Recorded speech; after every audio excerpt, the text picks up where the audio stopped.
Where is he? Hello. Larry Joe, it's me. Well, it's about time. I've been as nervous as a cat, waiting here to find out how it went. Don't worry, it went great. I put the drug in Diana's iced tea, and she drank the whole thing. And then she left about 20 minutes ago for the hospital to keep that appointment with the psychiatrist. That means that she'll probably start acting strange when she gets there, and they'll probably put her in a room thinking she's having a mental breakdown. It's all so perfect, Larry Joe. And it'll work a lot faster for us than those phone calls and letters and misplacing things around the house to make Diana think that she's losing her mind. Heather, this is one conversation you'd better go down and erase twice when you hang up. I will. I already erased our earlier one and a conversation with Susan. Hopefully, after today, we won't ever have to worry about things like that anymore. I hope you're right. When are we going to go away together? Well, I have a scheme, Larry Joe. I think you ought to leave town tonight.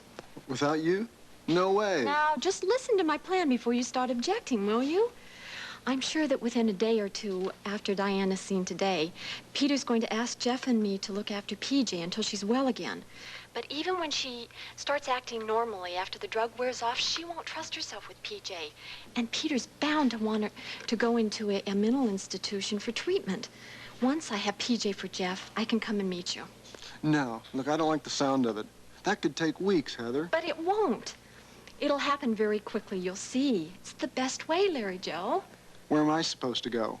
Well, I thought you could pack up tonight and take off for the mountains. I can meet you at the lodge at Crooked Lake in a day or two, and then we can have our second honeymoon and start our new life together. I don't know. Well, I do. Can't you trust me? I've been right about everything so far, haven't I? Yeah, I guess so. Look, let's talk about it. Let's get together, and then we'll see. No, that's what we can't do. We can't afford to talk about any of this again, or to even see each other before we get out of town. I'm not even going to get to see you? Not until we meet at the lodge. Don't you understand? I mean, with Kelly setting all these traps for us and being so suspicious, this has to be our last conversation. Otherwise, we'll be risking everything we've worked so hard for. Yeah, I guess you're right about that. Okay, I'll go along with it. Good. I knew you'd listen to reason. But I'll tell you what, if you aren't up at that lodge inside of 3 days, I'm going to be back here looking for you. If I can't make it, I'll call you there. Now, let me hang up so I can go down and erase this tape. Okay. But first, I want to hear you tell me you love me. You know I do. But say it. I love you, Larry Joe. With all my heart, I always will. That's more like it. I love you too, honey. Now, I'll see you at the lodge just as soon as I can get away. Be careful. You too. I will. Goodbye. Ooh, is he going to have a long wait? I better get down and erase that tape.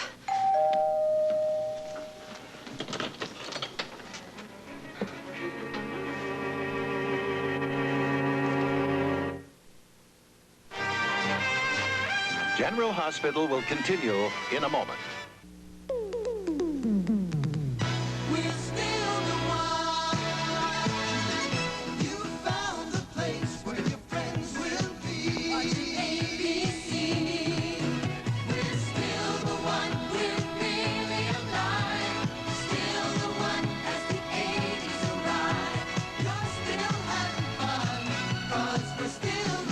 Still the one.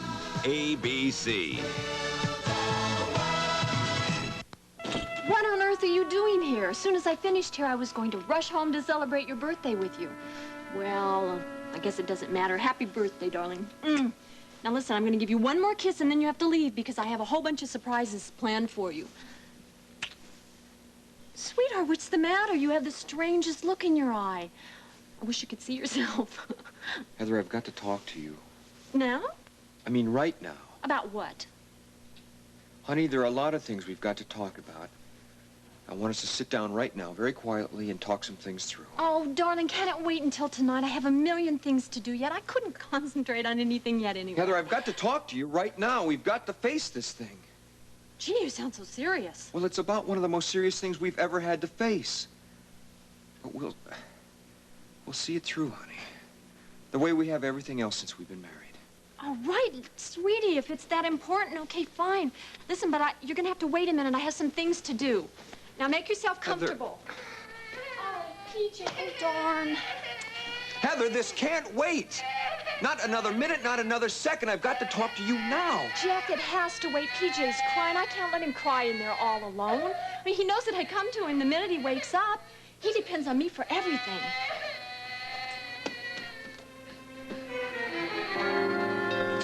I don't believe it. I don't believe any of it. Diana, I know this is hard for you, but I had the same reaction when Kelly and Ann first told me. But I finally had to accept it because the proof is irrefutable. What if her fingerprints were on that machine?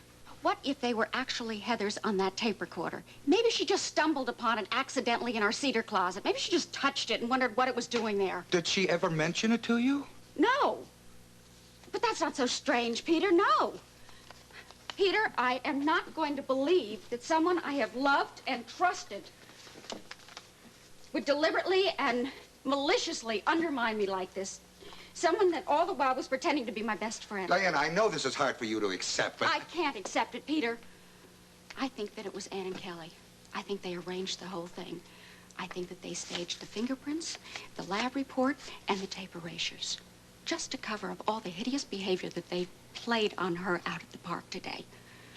I saw Joe today, and I told him that I never want to see him again, and I mean it. Diana, we are getting off the track here. We are not talking about Kelly and Ann. We are talking about Heather. I don't want to talk about Heather, not in that context. Diana, please. Look, I know how painful this is for you, but the fact is Heather is mentally disturbed. Now, I don't think she meant to do any of these things maliciously. She just couldn't help herself because of this obsessive love for PJ just took over. No. All right. I would like you to listen to something for me right now. Listen to something, what? A tape recording. Now, please, just sit down. Come on. Now, maybe if you heard a partial confession in Heather's own voice, then maybe you would believe the rest of it. A partial confession? What do you mean? You'll see. Now, I just want you to listen to this for me. What is it? It's a tape that Kelly recorded in the park this morning. They felt it was the only way that they could get a confession out of Heather. What? Yet the reason they frightened Heather so badly was to get her to admit what she'd done. Now, please, just listen. Hasn't been kidnapped, I'm telling you, and the longer we stand here and talk about it, the further away PJ is going to be. It's pointless to go on looking for him until this man contacts us. Nobody's going to contact us. There was never any man on the other side of the lake. I just made him up to scared to...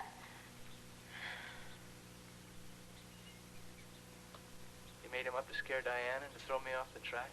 Is that what you were going to say, Heather? No. All I meant was this man, whoever he is, did not kidnap PJ. He just made up those threats to scare Diana. He? By he, do you mean Larry Joe? Didn't you coerce Larry Joe Baker into making those threatening phone calls to Diana? Diana, the woman you call your best friend? She is my best friend. Now stop making up ridiculous stories. I didn't make up the man in the overcoat, Heather. Well, I didn't make him up either. There is someone who watches us in the park. But he wasn't here today, and he didn't kidnap my baby. My baby? What about Peter and Diana's baby, Heather? That's what I said. No, you didn't. You said my baby.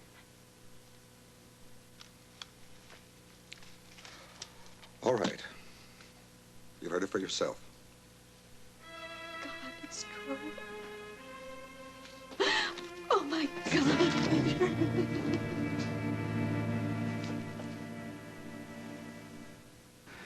I just want to get her the help she needs. I understand. I'll take care of everything. Thank you, Peter.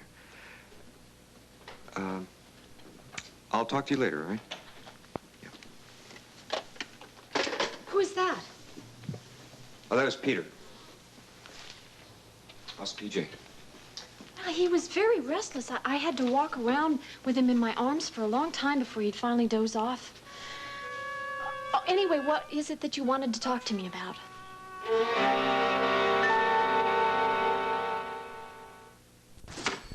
You can imagine how hard it was for me to understand. Well, of course I can, Diana, but I'll tell you one thing. I'm very glad you do, in spite of the shock, for your own sanity. Well, now you know why. Ann wouldn't tell you about the overdose. Yes, I do, but it was still wrong. Anyway, I'll talk to her right away. It's just all so ugly. I swear I would have never believed if it hadn't been for Kelly's proof. And hearing it with my own ears, It just doesn't make any sense to me. The loss of 2 children in a row, Jessie, it was more than she could cope with emotionally. no one understands that better than I do. I'm delivering your relief nurse in person, desk-to-desk service. Well, thank you very much. Glad to see you. Want to walk over here a minute? Would you Yes, excuse please. us, please? Excuse us now. Sure. Yeah, well, I guess I'll see what else I can do for the nursing staff today. Okay, I'll see you bye later, then. Bobby. Bobby, these are for you. Thank you, Dr. Webb.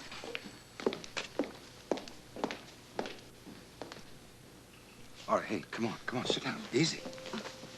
Diana, what's wrong? Well, it seems to be some kind of dizzy spell. I'm fine, really. I'm sure it's just a combination of the weather, you know, and everything I've been through today. I'm fine, really.